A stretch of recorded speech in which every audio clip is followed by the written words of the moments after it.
அப்படி தந்தை பெரியார் அவர்கள் எப்படி புரட்சியாளர் அம்பேத்கர் அவர்களுக்கு அனுசரணையாக ஆதரவாக தந்தை பெரியார் அவர்கள் இருந்தாரோ, அதே போல தந்தை பெரியாருடைய தொண்டர்களாக தந்தை பெரியார் அவருடைய வழித்தொடராக இருக்கக்கூடிய தந்தை பெரியார் திராவிடர் கழகம் புரட்சியாளர் அம்பேத்கருடைய வழித்தொடரலாக இருக்கக்கூடிய நம்முடைய எழுச்சி தமிழர் தொல்காப்பியன் திருமாவளவன் அவர்களுக்கு இன்றைக்கு காலம் தந்த தலைவன் என்று அவர்களுக்கு ஆதரவாக இருக்கிறார்கள்.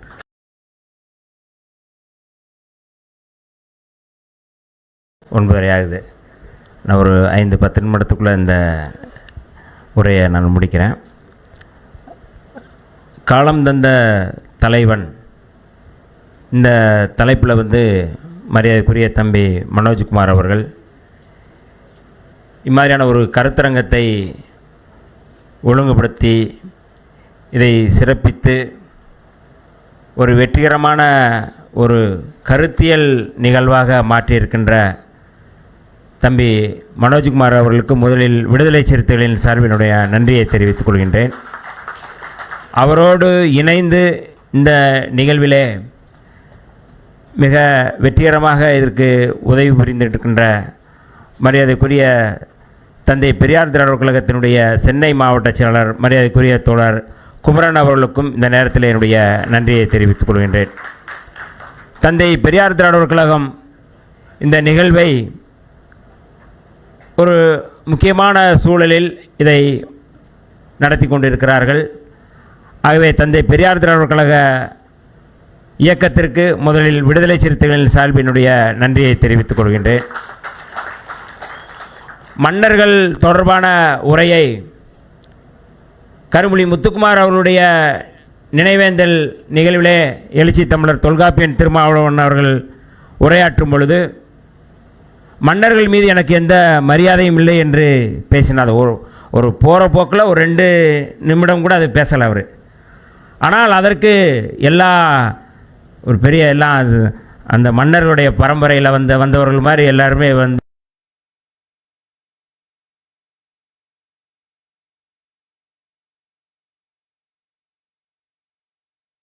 தலைவர் அவர்களை விமர்சித்தார்கள். ஆனால் தெரிவித்துக் கொள்கின்றேன். டாக்டர் காந்தராஜ் அவர்கள் எல்லாருக்கும் தெரியும், ஊடகத்தில் நிறையா பேசக்கூடியவர்.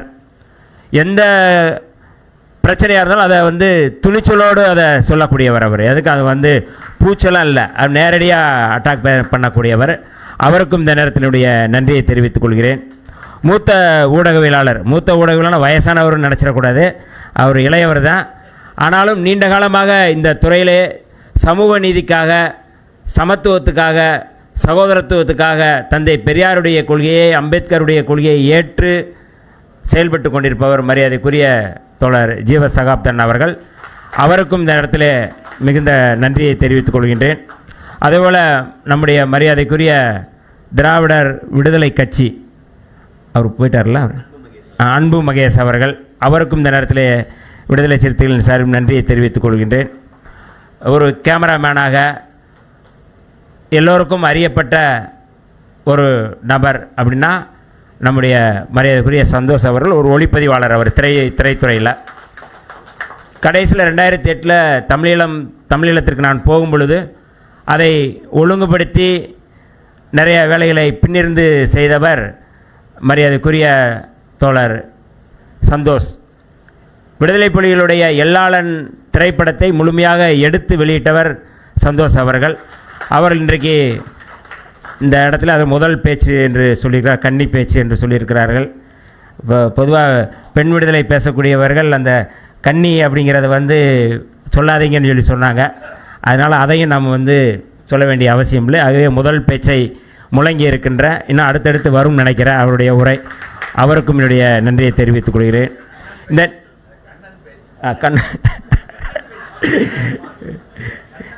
இந்த நிகழ்வில் பங்கேற்று மிகச் சிறப்பாக இதை சிறப்பித்து கொண்டிருக்கின்ற விடுதலை சிறுத்தைகள் கட்சியினுடைய மாவட்ட செயலாளர்கள், மரியாதைக்குரிய தோழர்கள் மின்னல் பாபு அவர்கள், மரியாதைக்குரிய தோழர் சேத்துப்பட்டி இளங்கோ அவர்கள், மரியாதைக்குரிய தோழர் சுபாஷ் அவர்கள், மரியாதைக்குரிய தோழர் கிருபாநிதி அவர்கள்,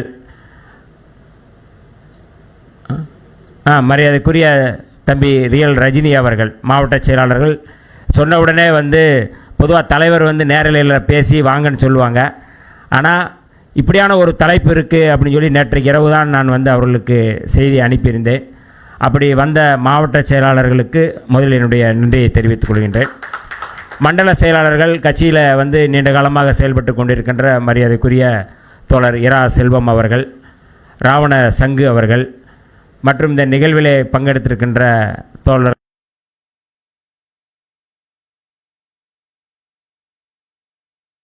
நிறையா இருக்கிறாங்க. வேறு யாராவது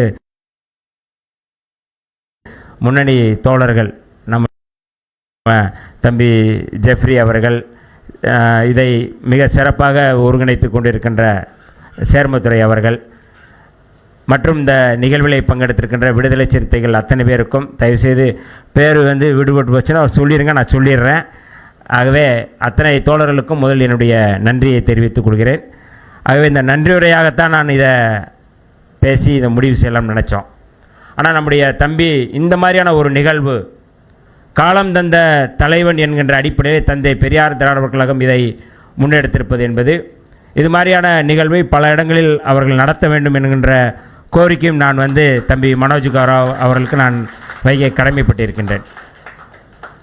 புரட்சியாளர் அம்பேத்கர் அவர்கள் இந்த மனு நீதி நூலை அல்லது மனு தர்ம நூலை எரிக்கப் போகிறேன், இது ஒட்டுமொத்தமாக சமத்துவத்துக்கு எதிரானது, இந்த நூல் என்பதுதான் இன்றைக்கு வர்ணாசிரம முறையை பாதுகாக்கிறது, அதுவே நான் அதை எரிப்பேன் என்று அறிவித்தார்கள். ஆனால் அவர் எரித்தது 1927 டிசம்பர் 25ஆம் தேதி. ஆனால் அதற்கு முன்பாகவே புரட்சியாளர் அம்பேத்கருடைய அந்த மனுதர்ம கோட்பாட்டை முன்வைத்திருக்கின்ற அந்த நூலை எரிப்போம் என்று முன்பே எரித்தவர், அதாவது புரட்சியாளர் அம்பேத்கருடைய அரசியலை ஏற்றுக்கொண்டு நானும் மனுதர்ம நூலை எரிக்கப் போகிறேன் என்று புரட்சியாளர் அம்பேத்கர் டிசம்பர் 25 எரிக்கிறார். அதற்கு முன்பு டிசம்பர் 4ஆம் தேதி குடியாத்தத்தில் எரித்தவர் தந்தை பெரியார் அவர்கள். புரட்சியாளர் அம்பேத்கர் அவர்களுடைய அந்த கருத்தியலுக்கு ஆதரவாக இருந்தவர் தந்தை பெரியார் அவர்கள். அதேபோல பூனா ஒப்பந்தத்திலே இரட்டை தொகுதி முறை கொண்டு வர வேண்டும் என்று அந்த ஒப்பந்தம் போட வேண்டும் என்று சொன்னபோது அதற்கு எதிராக மகாத்மா காந்தி அவர்கள் உண்ணாவிரதம் இருந்தபோது அந்த உண்ணாவிரதத்தை தடுத்து நிறுத்த வேண்டும் என்று பலர் கோரிக்கை வைத்தார்கள். தமிழ்நாட்டிலிருந்து கூட MC ராஜா போன்றவர்கள் அந்த உண்ணாவிரதத்தை தடுத்து நிறுத்த வேண்டும் அல்லது உண்ணாவிரதத்திலிருந்து அவரை பாதுகாக்க வேண்டும் என்று காந்திக்கு ஆதரவு தெரிவித்த போது தமிழ்நாட்டிலிருந்து ஒரு குரல் வந்திருக்கிறது என்றால் அது தந்தை பெரியார் அவர்கள் குரல். அந்த குரல் அவர் செத்து போகட்டும், அதை பற்றி கவலைப்பட வேண்டாம் என்று சொன்னது தந்தை பெரியார் அவர்களுடைய குரல். அப்படி தந்தை பெரியார் அவர்கள் எப்படி வந்து புரட்சியாளர் அம்பேத்கர் அவர்களுக்கு அனுசரணையாக ஆதரவாக தந்தை பெரியார் அவர்கள் இருந்தாரோ அதே போல தந்தை பெரியாருடைய தொண்டர்களாக தந்தை பெரியார் அவருடைய வழித்தொண்டராக இருக்கக்கூடிய தந்தை பெரியார் திராவிடர் கழகம் புரட்சியாளர் அம்பேத்கருடைய வழித்தொண்டர்களாக இருக்கக்கூடிய நம்முடைய எழுச்சி தமிழர் தொல்காப்பியன் திருமாவளவன் அவர்களுக்கு இன்றைக்கு காலம் தந்த தலைவன் என்று அவர்களுக்கு ஆதரவாக இருக்கிறார்கள். இது வரலாற்றினுடைய தொடர்ச்சி. இது வெறுமனே சும்மா போகிற போக்கில் சொல்கிறதில்லை. அப்போ வரலாற்றினுடைய அடிப்படையில் இன்றைக்கு தந்தை பெரியார் திராவிடர் கழகம் பாதுகாக்கக்கூடிய ஒரு தலைவராக திருமாவளவன் அவர்கள் இருக்கிறார். நான் இந்த நிகழ்வை நடத்துகிறேன் என்று தம்பி மனோஜ் அவர்கள் சொன்னார்கள். இதற்கு முன்பு அவர் சொன்ன தலைப்பு பாதுகாக்கப்பட வேண்டிய பொக்கிஷம், தமிழ்நாட்டுடைய பொக்கிஷம் என்று சொன்னார்கள். நாம் எதுலேயுமே நான் தலையிடலை. அவங்க கேட்டாங்க, நம்ம வந்து நிகழ்ச்சி நீங்கள் நடத்துங்க, நாங்கள் வந்து நிற்கிறோம்னு சொல்லி சொன்னோம். ஆனால் இன்றைக்கு காலம் தந்த தலைவன் மரியாதைக்குரிய கவிஞர் பழனி பாரதி அவர்கள் முதலில் எழுதிய கவிதையில் இது மிக முக்கியமான கவிதை. காலம் தந்த தனித்தலைவன் என்று ஒரு கவிதை எழுதியிருந்தார்கள். அதைத்தான் நாங்கள் வந்து இன்றைக்கு இந்த தலைப்பாக நாங்கள் வந்து பார்க்கின்றோம். இன்றைக்கு பாரதிய ஜனதாவாக இருக்கட்டும், RSS இருக்கட்டும், சங் பரிவார அமைப்புகளாக இருக்கட்டும், விடுதலை சிறுத்தைகளை, எழுச்சி தமிழர் தொல்காப்பியன் திருமாவளவன் அவர்களை குறிவைப்பதற்கான ஒரு வரலாற்று பின்னணி என்ன, அதற்கான காரணம் என்ன என்பதை மட்டும் நான் ஒரு 5 நிமிடத்தில் விளக்கியதை முடிக்க விரும்புகின்றேன். தோழர்களே, 1818ஆம் ஆண்டு அன்றைக்கு இருந்த அந்த மகாராஷ்டிரா மாகாணத்தில் பேஸ்வாக்கள் என்று சொல்லக்கூடிய சித்பவன் பார்ப்பனர்கள் அவர்களுடைய ஆட்சி நடக்கின்றது. மராட்டிய சிவாஜிக்கு ஆதரவாக இருந்து மராட்டிய சிவாஜிக்கு ஆலோசனை வழங்கிய அவர்கள்தான் பேஷ்வாக்கள், அவர்கள்தான் சித்பவன் பார்ப்பனர்கள். மகாத்மா காந்தியை படுகொலை செய்த நாதுராம் கோட்சேயினுடைய முன்னோர்கள் அவர்கள்தான் இன்றைக்கு முழுமையாக இந்தியாவில் ஆட்சி பீடத்தில் அமர வேண்டும் என்று இன்றைக்கு துடித்துக் கொண்டிருக்கிறார்கள். அப்படியே 1818 இந்த மிக முக்கியமாக பிரிட்டிஷார் ஒவ்வொரு நாடுகளாக ஒவ்வொரு பகுதியாக பிடித்து வரும் பொழுது அதை தடுத்து நிறுத்த வேண்டிய பொறுப்பு இருக்கிறது என்று எல்லோரும் போராடி கொண்டிருந்தார்கள். அப்பொழுது பேஷ்வாக்கள் மகாராஷ்டிராவிலே அவர்கள் ஆட்சியில் இருக்கிறார்கள். சிவாஜிக்கு அடுத்தபடியாக அவர்கள்தான் ஆட்சியில் இருக்கிறார்கள். தோழர்களே, அந்த படையிலே பேஷ்வாக்கள் படையிலே இருந்தவர்கள் மகர் ரெஜிமெண்ட் என்று சொல்லக்கூடிய மகர் படையணி. ஆனால் அந்த காலத்திலே அந்த பகுதியிலே அந்த மக்கள் மகர் மக்கள் புரட்சியாளர் அம்பேத்கருடைய உறவினர்கள் அல்லது அந்த சமூகத்தைச் சேர்ந்தவர்கள் கழுத்திலே களையம் கட்டி கொள்ள வேண்டும், இடுப்பிலே துண்டு கட்டி அதில் துடப்பத்தை வைத்துக்கொண்டு சுத்தம் செய்ய வேண்டும், அல்லது மிக மோசமாக அவர்கள் வெளியில் எச்சில் துப்பக்கூடாது. இப்படியான அடக்குமுறை ஒடுக்குமுறை இருந்த பொழுது அந்த படையணியிலும் அவர் இருக்கிறார்கள். ஆனாலும் இந்த ஒடுக்குமுறை இருக்கின்றது. பிரிட்டிஷ் படை வந்து கொண்டு இருக்கின்றது. பீமா ஆற்றங்கரையிலே இந்த பேஷ்வா படை இருக்கின்றது. மோதுகிறார்கள், மோதல் உருவாகிறது. திடீரென்று பேஷ்வா படைக்குள் இருக்கின்ற ஒரு 500 போராளிகள் அல்லது அந்த மகர் படையணியைச் சேர்ந்தவர்கள் திடீரென்று ஒரு முடிவெடுக்கிறார்கள். காலங்காலமாக இந்த சாதிய ஒடுக்குமுறையில் நாம் இருக்கின்றோம். இந்த மன்னர்கள் கேட்டால் அதை பற்றி கவலைப்படுவதில்லை. யார்? பேஷ்வாக்கள். இந்த ஒடுக்குமுறை, இந்த சாதிய ஒடுக்குமுறை, இந்த சமூகத்துக்கு எதிராக நடக்கின்ற இந்த கொடுமைகளுக்கு எதிராக இவர்கள் எதையும் கண்டுகொள்ளவில்லை. ஆகவே நாம் இப்பொழுது முடிவெடுக்க வேண்டியிருக்கின்றது, நம்முடைய மக்களா இந்த மன்னரா என்று முடிவெடுக்கிறார்கள். திடீரென்று அந்த படையணி அப்படியே பிரிட்டிஷுக்கு ஆதரவாக நிற்கிறது. அந்த படையணி பிரிட்டிஷாரோடு சேர்ந்து பேஷ்வாக்களோடு மோதுகிறார்கள். பேஷ்வாக்களோடு மோதி பேஷ்வாக்களை வீழ்த்தி பிரிட்டிஷ் அரசு அங்கே அந்த ஆட்சியை பிடிக்கின்றது. தோழர்களே, இந்த மன்னர் ஆட்சியை எந்த இடத்திலே நாம் எதிர்க்கின்றோம்? நீ சாதியை பாதுகாக்கின்ற ஒரு அரசாக பேஷ்வாக்கள் இருந்தார்கள். பேஷ்வாக்கள் தான் இன்றைக்கு இந்தியா முழுக்க இந்த சாதிய கட்டமைப்பை பாதுகாக்க நினைக்கிறார்கள். அந்த படையணியை வீழ்த்திய ஒரு சமூகம்தான் மகர் ரெஜிமெண்ட் என்கின்ற தாழ்த்தப்பட்ட ஒடுக்கப்பட்ட சமூகம். அந்த சமூகம் அதனுடைய வரலாற்றினுடைய தொடர்ச்சியாக கடந்த 2018ஆம் ஆண்டு அது 200வது ஆண்டு விழாவை கொண்டாடுகிறார்கள். அந்த விழாவிலே மிக முக்கியமாக அந்த வெற்றி விழாவை கொண்டாடுவதற்காக அந்த தூண், அவருடைய நினைவு தூண் அங்கே பீமா ஆற்றங்கரையிலே கட்டப்படுகின்றது. அதற்கு முன்பாக புரட்சியாளர் அம்பேத்கர் அவர்கள் அந்த இடத்திற்கு சென்று இந்த களத்திலே, இந்த களப்போரிலே பலியான வீரச்சாவடைந்த அந்த போராளிகளுக்கு வீர வணக்கம் செலுத்துகிறார்கள். அது ஒரு வரலாற்று சம்பவம். அது 2018 அந்த இடத்துல வீர வணக்கம் செலுத்த போன அத்தனை பேரையும் அடித்து தாக்குதல் நடத்தினார்கள். யார்? இந்து முன்னணியைச் சேர்ந்தவர்கள் அல்லது பஜ்ரங் தளை சேர்ந்தவர்கள், ஆர்எஸ்எஸ் சேர்ந்தவர்கள், பாஜகவை சேர்ந்தவர்கள் அங்கே மகாராஷ்டிராவிலே மிக மோசமான தாக்குதல் நடத்தினார்கள். அந்த தாக்குதலை நடத்திவிட்டு சொன்னார்கள், இந்த பேஷ்வாக்களை எப்படி நீங்கள் வீழ்த்தினீர்கள்? அது இன்றைக்கும் எங்களுக்கு வடுவாக இருக்கின்றது. அதை ஒருபோதும் நாங்கள் மறக்க மாட்டோம் என்று சொல்லிதான் மிக மோசமான தாக்குதலை அந்த நினைவு நாள் நிகழ்ச்சியை நடத்தினார்கள். தோழர்களே, காந்தியை எப்படி படுகொலை செய்த அந்த கும்பல், பேஷ்வா கும்பல், அந்த சித்பவன் பார்ப்பனர்கள் கும்பல் மீண்டும் இதே ஆட்சியை நாங்கள் நிறுவுவோம் என்று சொன்னார்கள். அந்த ஆட்சியை இந்தியாவில் நிறுவுவோம் என்று சொன்னார்கள். அவர்கள்தான் இன்றைக்கு இந்த ஆட்சியை நடத்தி கொண்டிருக்கிறார்கள்.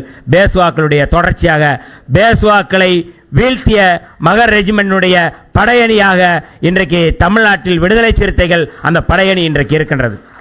எதற்காக இவர்கள் எதிர்க்கிறோம்? இந்த ஒடுக்குமுறைக்கு எதிராக, பார்ப்பன ஒடுக்குமுறைக்கு எதிராக, ஆரிய ஒடுக்குமுறைக்கு எதிராக, அவர்கள் முன்வைக்கின்ற வர்ணாசிரம சனாதனத்துக்கு எதிராக இன்றைக்கு இந்திய அளவிலே தமிழ்நாட்டிலே சமரசம் இல்லாத ஒரு தலைவர் இருக்கிறார் என்றால் அவர் எழுச்சி தமிழர் தொல்காப்பியன் திருமாவளவன் அவர்கள். அவர்தான் இந்த களத்திலே எங்களை வழிநடத்தி வருகிறார்கள். இன்றைக்கு நாங்கள் சனாதனம் குறித்து பேசுகிறோம், சனாதன எதிர்ப்பு குறித்து பேசுகின்றோம், தமிழ் தேசிய அரசியல் குறித்து பேசுகின்றோம் என்றால் அதற்கு காரணம் ஒற்றை மனிதர், ஒற்றை ஆளுமை, ஒற்றை தலைவர், எங்களுடைய தலைவர் எழுச்சி தமிழர் தொல்காப்பியன் திருமாவளவன் அவர்கள். அந்த வரலாற்றை தான் இன்றைக்கு நேர் செய்ய நினைக்கிறார்கள். இன்றைக்கு மகாராஷ்டிராவிலே முதலமைச்சராக இருப்பவர் ஒரு சித்பவன் பார்ப்பனரோட பேசுவாதான், தேவேந்திர பட்னாவிஸ். இந்தியா முழுக்க இதை நாங்கள் உருவாக்குவோம் என்று சொல்கிறார்கள். அதை அந்த வரலாற்றை நாங்கள் நேர் செய்ய முயற்சி செய்கிறார்கள். அப்படித்தான் அவர்கள் அறிவிக்கிறார்கள். அதை தடுத்து நிறுத்த வேண்டிய பொறுப்பு யாருக்கு இருக்கிறதோ இல்லையோ விடுதலை சிறுத்தைகளுக்கு இருக்கிறது என்கின்ற அடிப்படையில் தான் இன்றைக்கு நாம் இந்த ஆதிக்கத்துக்கு எதிராக நாம் போராடி கொண்டு இருக்கிறோம். எந்த அவதூறுகள் வந்தாலும் அதை பற்றி நாம் கவலைப்பட போவதில்லை. இன்றைக்கு தமிழீழ தேசிய களத்தில், விடுதலை களத்திலும் சரி, சாதி ஒழிப்பு களத்திலும் சரி, மிக நுட்பமாக ஒரு அரசியல்படுத்தப்பட்ட இளைஞர்களை, அரசியல்படுத்தப்பட்ட சமூகமாக தமிழ் சமூகத்தை மாற்றி வருகிறார்கள் நம்முடைய தலைவர் எழுச்சி தமிழர் தொல்காப்பியன் திருமாவளவன் அவர்கள். அவர் பாதுகாக்கப்பட வேண்டும். அந்த அரசியலை நாம் முன்னெடுக்க வேண்டிய தேவை இருக்கின்றது. நாம் அடுத்தடுத்த கருத்தரங்குகளில், அடுத்தடுத்த செயல்பாடுகளில், அடுத்தடுத்த கூட்டங்களில் நாம் இது முன்னெடுப்போம். எல்லோரும் நாம் இன்றைக்கு எத்தனை பேர் வந்தாலும் சரி, எத்தனை இயக்கங்கள் வந்தாலும் சரி, எப்படி மேதகு பிரபாகரன் அவர்கள் சிங்கள பௌத்த பேரினவாதத்துக்கு எதிராக, அந்த பெரும்பான்மைவாதத்துக்கு எதிராக அந்த அரசியலை, தமிழ் தேசிய அரசியலை அங்கே முன்னெடுத்தார்களோ, அதே போல இந்தியாவில் இந்து பெரும்பான்மைவாத அரசியலுக்கு எதிராக மேதகு பிரபாகரன் அவர்கள் எப்படி முன்னெடுத்தாரோ அதே போல தமிழ்நாட்டில் முன்னெடுக்கக்கூடிய, இந்தியாவில் முன்னெடுக்கக்கூடிய ஒரு மகத்தான தலைவர் தான் எழுச்சி தமிழர் தொல்காப்பியன் திருமாவளவன் அவர்கள். இன்றைக்கு நமக்கு இருக்கின்ற அரசியல் என்பது பெரும்பான்மைவாத அரசியலுக்கு எதிராக, எப்படி அவர் பௌத்த பேரினவாத பெரும்பான்மைவாத அரசியலுக்கு எதிராக போராட்டத்தை தொடங்கினார்களோ அப்படியான ஒரு பெரும்பான்மைவாத அரசியலுக்கு எதிராக தமிழ்நாட்டில், இந்தியாவில் நாம் முன்னெடுக்க வேண்டிய தேவை இருக்கிறது. இதுதான் மிக மிக முக்கியமானது. நீங்கள் எத்தனை அரசியலை, பார்ப்பன அரசியலை அல்லது ஸ்வர்ணாசிரம அரசியலை, எத்தனை அரசியலை நீங்கள் முன்னெடுத்தாலும் அந்த அரசியலை உடைத்து நொறுக்கக்கூடிய வலிமை விடுதலை சிறுத்தைகள் இருக்கிறது. அதற்கான தலைமையை தாங்கக்கூடிய எங்களுடைய தலைவர் எழுச்சி தமிழர் தொல்காப்பியன் திருமாவளவன் அவர்களுக்கு இருக்கிறது. நாம் இணைந்து செயல்பட வேண்டிய தேவை இருக்கிறது. அதற்கான பணியை நாம் தொடங்குவோம் என்று சொல்லி வந்திருந்த அத்தனை தோழர்களுக்கும் நன்றியை தெரிவித்து விடைபெறுகிறேன். நன்றி, வணக்கம்.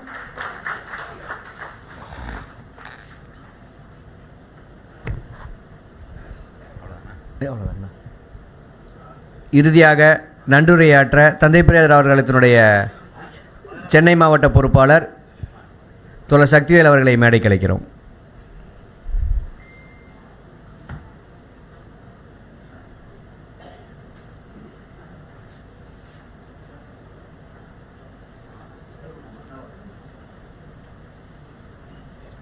நம்ம விடுதலை சிறுத்தைகள் கட்சியை சேர்ந்த நம்முடைய தோழர் சவுந்தர் அவர்களுக்கு இன்றைக்கு பிறந்த நாள்.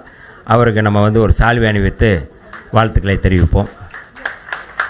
அதேபோல் இந்த நிகழ்வை மிகச் சிறப்பாக ஒருங்கிணைத்த தம்பி மனோஜ் அவர்களுக்கு நம்முடைய கட்சியைச் சேர்ந்த தோழர் மேலே அவருக்கு ஒரு சால்வை அணிவித்து அவருக்கு சிறப்பு செய்வோம்.